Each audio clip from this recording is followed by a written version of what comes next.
Halo semua, perkenalkan nama saya Tritanti Manu dengan NIM 240114015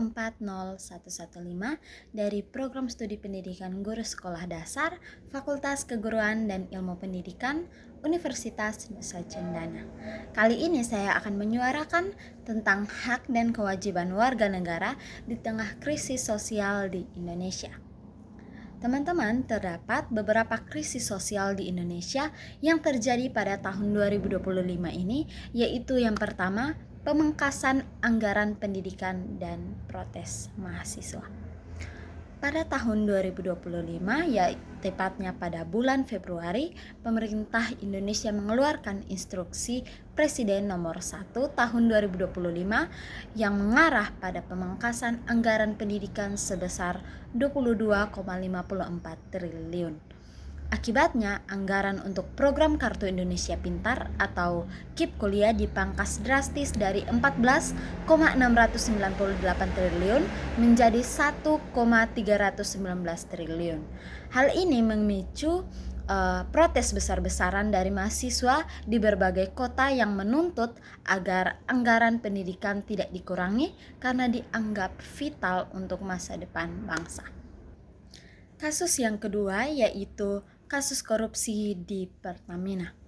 Pada bulan Februari 2025, Kejaksaan Agung mengungkapkan dugaan korupsi dalam tata kelola minyak mentah dan produk kilang dari PT Pertamina Subholding dan kontraktor kontrak kerjasama atau KKS periode 2018 sampai 2023. Nah, kerugian negara dalam kasus ini diperkirakan mencapai 193,7 triliun.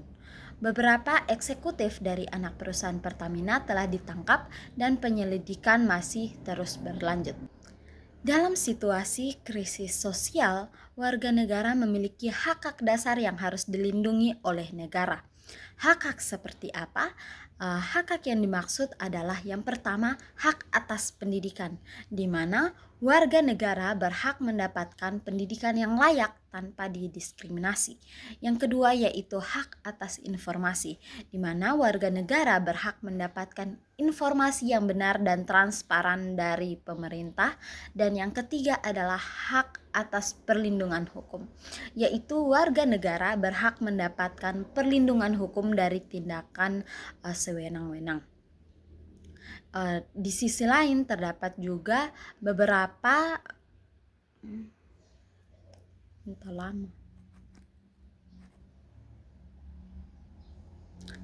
Di sisi lain, warga negara juga memiliki kewajiban untuk menjaga ketertiban umum, di mana menghindari tindakan yang mendapat merusak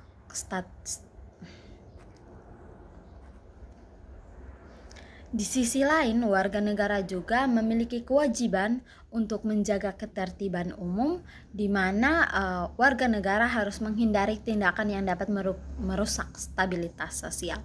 Yang kedua yaitu menghormati hukum, di mana warga negara wajib untuk mematuhi peraturan yang berlaku demi kepentingan bersama, dan warga negara juga berkewajiban untuk berpartisipasi aktif, mengambil bagian dalam proses demokrasi melalui mekanisme yang sah.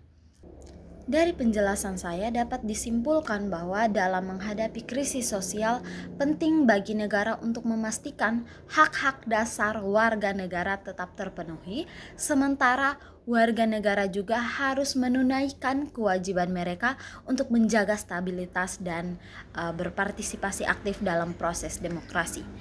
Keterlibatan aktif dari warga negara dalam menyuarakan aspirasi mereka melalui mekanisme yang sah merupakan bagian dari upaya bersama untuk mengatasi krisis dan membangun masa depan yang lebih baik.